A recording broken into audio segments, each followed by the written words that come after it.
sports. This is why I like this, all right? You know about the hockey for the goal, the baseball for the slap, the basketball for the oop. Yep. But there's also highline for the scoop. Yeah. Highline. Go around the pelota, a little highlight. Highlight, somebody thought it was going to be like the Close sport down of the the highline near me recently.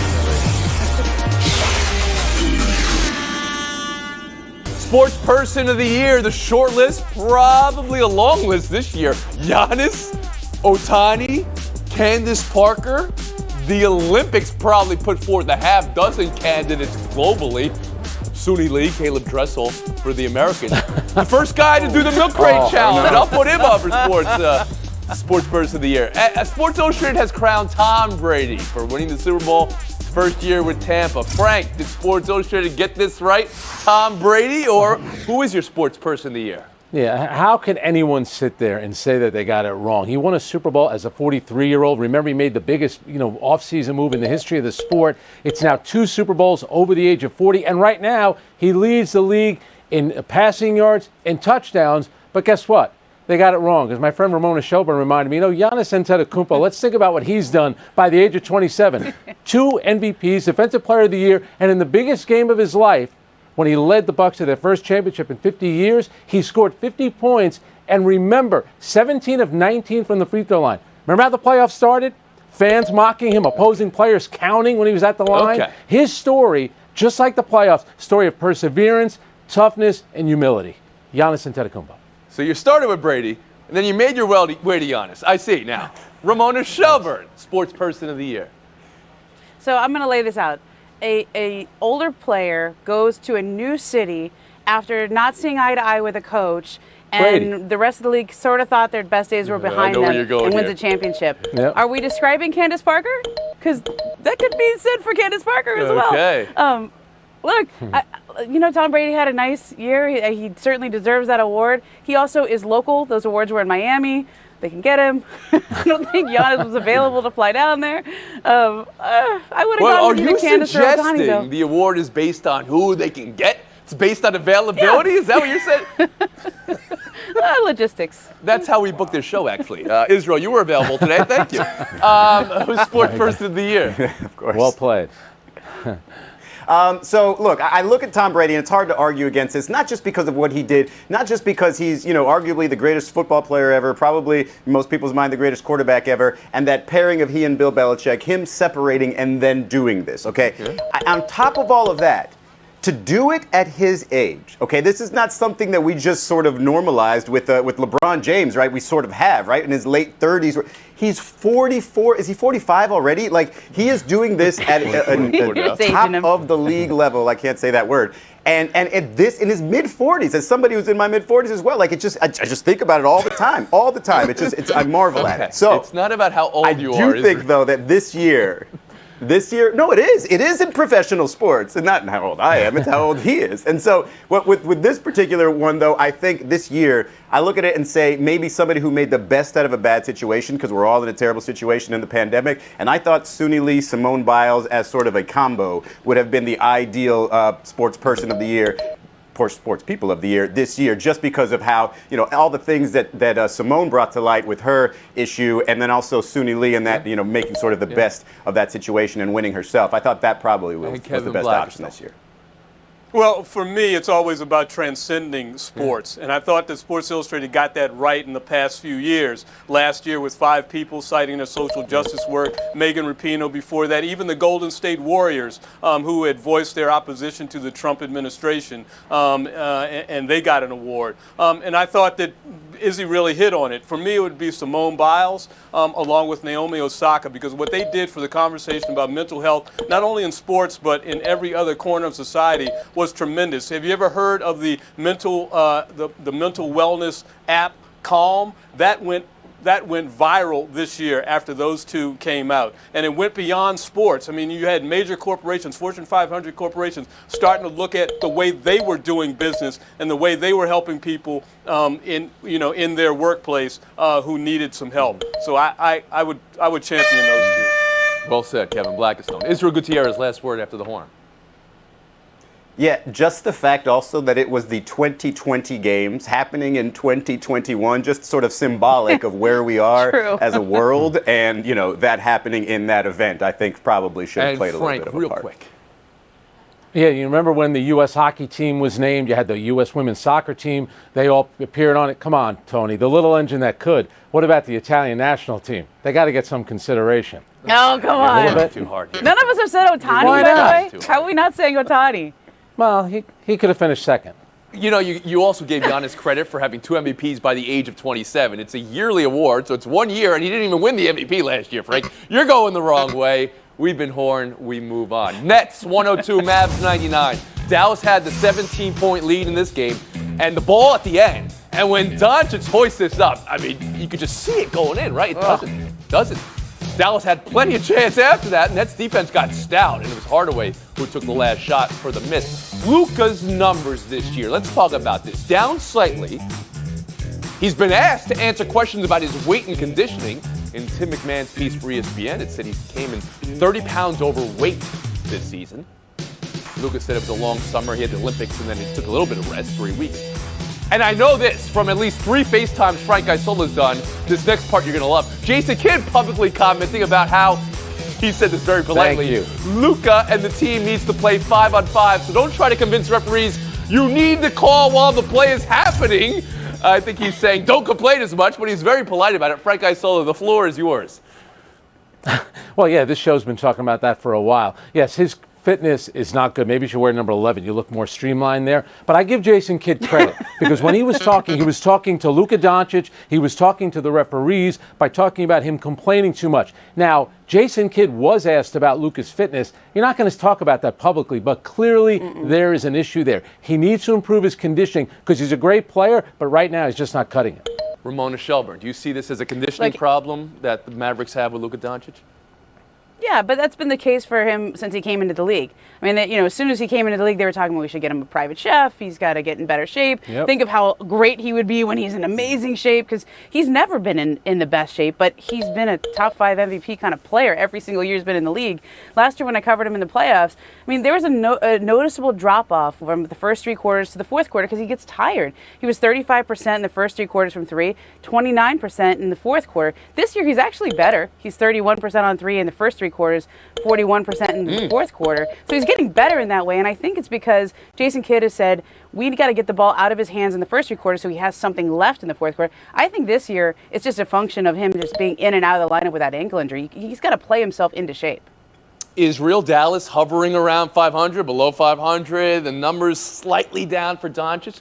Do the Mavericks have an issue here with his conditioning or the way he gets at referees? Seemingly not yet, right? Because he can still put up these numbers. But it's the first thing that I thought when I turned on the game yesterday and there was a close-up of his face, and I just wondered, what's it going to take or who is it going to take to get him to get in prime shape? Because regardless of whether, I mean, it's such a credit to him that he can still put up these numbers and with obviously not in great shape, and he says it himself. But nobody's going to argue that when you are in better shape, that you can do better on the floor. And so is it going to take the Mavericks saying, hey, we should probably be higher up in the standings at this point. We should not let you work your way into shape. You should be at peak shape from the beginning. Is it going to be him? Is it going to be us talking about it more often?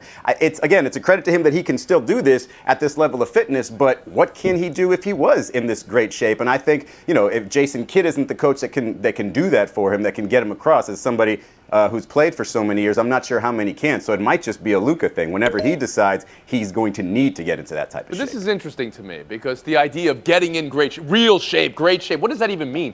I mean, the guy played basketball through the bubble into the next season with like a week off in between seasons, right? Then he went straight to the Olympics. Then he took off 3 weeks. And then this season started again. Kevin, we're not talking. I mean, do we have any proof that the guy is lounging around every minute he's not on the court?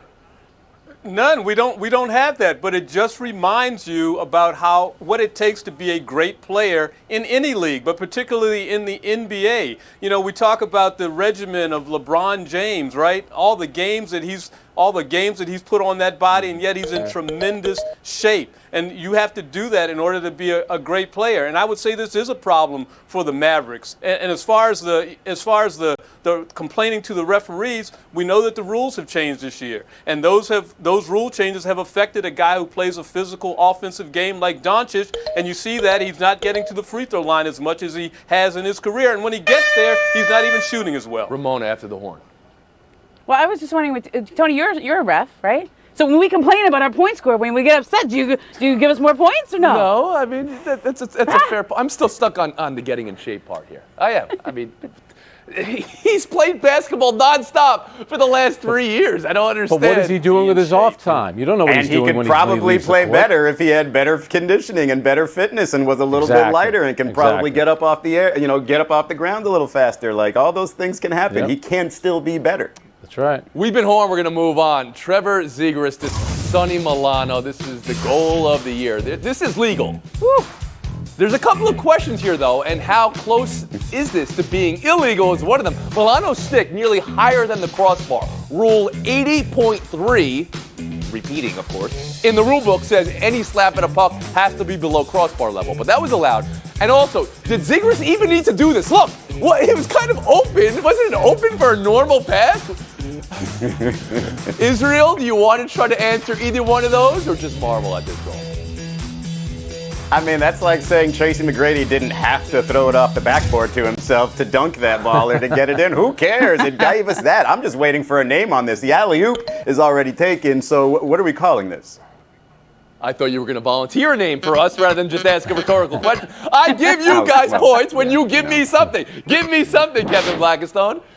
Zegras has become one of the most exciting players with the puck in the NHL. He's like Jason Williams was in the NBA playing point guard. He's always looking to go behind his back, do a spinorama, go between the legs. And this time he gets creative with kind of a lacrosse kind of thing. It's great. Love watching that guy. Right, guy Sola?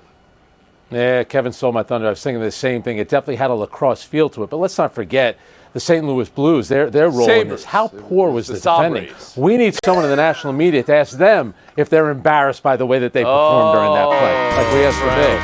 They weren't looking in the air. Like the goalie's looking down on the ice because that's where you would normally pass it. It was totally I maintain the pass was there on its own, but you're right, Frank, though. Kevin, would you say lacrosse? So that's five sports. The hockey, the baseball, the basketball, the highlight, and the lacrosse. Probe, dribble, and the NBA. By yourself. When's the last highlight reference you've had on the show? Around the Horn is presented by Truly Hard Seltzer. Live Truly. 2 yards, cut it off 2 yards shorter. If you're not really crisp on the way the play was designed relative to how many yards you go, the cut, then your passing game can look really off. Buy or sell, Jerry Jones blaming Dax's misfires on the receivers. Around the Horn, Ramona Shelburne. Look, he's doing a weekly radio appearance, so he's got to say something. And I like that he's trying to defend his guy. He also paid him a lot of money, so he's invested in making sure Dax thinks he has his back. But I don't think that's helping him, especially in the locker room. I don't think anybody's listening going, oh, yeah, you're right. I didn't run that route. It sounds like he just sat in on a coach's meeting. Is Drew Gutierrez? You know what's really annoying if you're a wide receiver is when somebody shows you up on the way back to the huddle. Wait till you at least get back in the huddle to tell me what I did wrong. Jerry Jones, you do not need to be doing this to your wide receivers right now, throwing them under the bus like that. I think everybody knows communication between receivers and quarterbacks is not always great. They don't need to hear it on the radio. Kevin Blackistone? Yeah, but the thing is that, Dak Prescott was under some criticism in the last few years, and the criticism of the contract, $160 million, a whole lot of money for a quarterback that it seemed like for a while the Cowboys didn't even want to give him that money. So I understand it. He's coming in to protect his quarterback. Frank Isola. His name is Jerry Jones. It's not Jerry Rice. Ramona nailed it. He overheard this in the coaches' meeting, says it on radio. The coaches must be shaking their heads. I don't know what good this does anybody. Maybe he's trying to defend Dak Prescott, but it doesn't help. Buy or sell, too. We believe in 8. Who said it? Ravens nose tackle Brandon Williams. He's talking about Lamar Jackson. Jackson right now, second in the league in interceptions thrown to Joe Burrow. He's the most sacked quarterback in the league. That pass in the 2-point conversion, Tony Romo pulled it out right in real time. Ravens haven't scored 20 points in a month. That's their longest streak sub 20 since Kyle Bowler. Israel, is Lamar slumped something or nothing? I don't think it's much. I think when you talk about people saying we believe in 8, maybe it just means he needs to do more, because you saw a stat where it's just like his running runs per attempt are down by like half a yard or whatever. It's still 5.5 a yard. If you run him every darn down, he's going to score a touchdown, get a first down every 2 plays. So I think you put the ball in his hands a lot more, and you'll see better results. You'll see the scoreboard. Kevin, have we arrived at we believe in 8 time? I mean, is somebody questioning Lamar Jackson right now? I don't think so, because when I watch Lamar Jackson play, I cringe at some of the plays that he makes, and then I fall out of my chair at another play that he'll make that maybe will win the game. So, I mean, he is that team. He is that offense. He doesn't have much of a running game anymore, so all the pressure is on him. Frank Isola? He's a dynamic player. Maybe his confidence is so low. That's why they went for it for the 2-point conversion. But if you look at it, 2 weeks ago, career high 4 interceptions against the Browns. This past Sunday, 7 sacks, career high against Pittsburgh. Clearly something's wrong, and that accuracy of his has not gotten better. Is this slump something or nothing, Ramona Shelburne? I mean, it's something. The last 3 games, he's 22nd in QBR in the league. 3 touchdowns and 6 interceptions. That's not good. But I think a lot of it is just a systemic thing in Baltimore, where you lose your top 2 running backs, you lose an all-pro offensive lineman. They don't have a running threat except for him. And so I think the defense is just scheming against him and getting a lot of pressure on him all the time. Doesn't sound like you're talking about a team that was the 1 seed in the conference going into Sunday night. It sounds like you're talking about a mid-20s quarterback who's been MVP before. You guys have a little bit more concern here. We're going to move on. Buy or sell 3. The betting favorite for the Oregon football job right now. Any guesses? It's guys, it's right there on the screen. Chip Kelly. Yeah. Chip Kelly. No, you don't get points for that. Let's go to Blackistone. Blackistone, there's a second chance at love. Chip Kelly, Oregon reunion makes sense? Oh, I'm not much into reunifications. I don't think so. You've played that hand before. It worked out very well for you. It went elsewhere. It got dinged up. Don't bring it back. Get a new car. Are you saying you don't want to be reunited with Showdown? Frank Isola, how about you? I think it would work. I want to hear what Phil Knight of Nike has to say about it. But I'll tell you what about Pete Carroll? We tried to give him the USC job. That didn't work out. Pete Carroll, and somebody link Mike Tomlin to the job, please, just so we can get a reaction from him, and somebody has to ask him about it. I'd like to see that. Well, you're buying the idea of Chip Kelly and the reunion with Oregon. How about you, Ramona? I actually like the idea. He's been here in LA at UCLA for a couple years and been okay, kind of meh. Like, it didn't really translate on the field. Why would Oregon be more meh or less meh? Because he knows how to win at Oregon. Like, you just get back to magic. He has not, as Woody would say, he's been a duck out of water. Oh, okay. Last word, Israel. Is he still the I was going to say it wasn't going to work, too, this reunion. I was going to say that, too, but then I saw Ben Affleck and J-Lo at the Lakers game the other day, and I was like, you know what? Maybe this could work again. There you go. There you go. Affleck. More in love than ever. Affleck. You see, there was a chance to do another. That's a duck. It connects with ducks. Gutierrez Isola. Done for the day. Showdown next. Ramona Shelburne. Devin Black.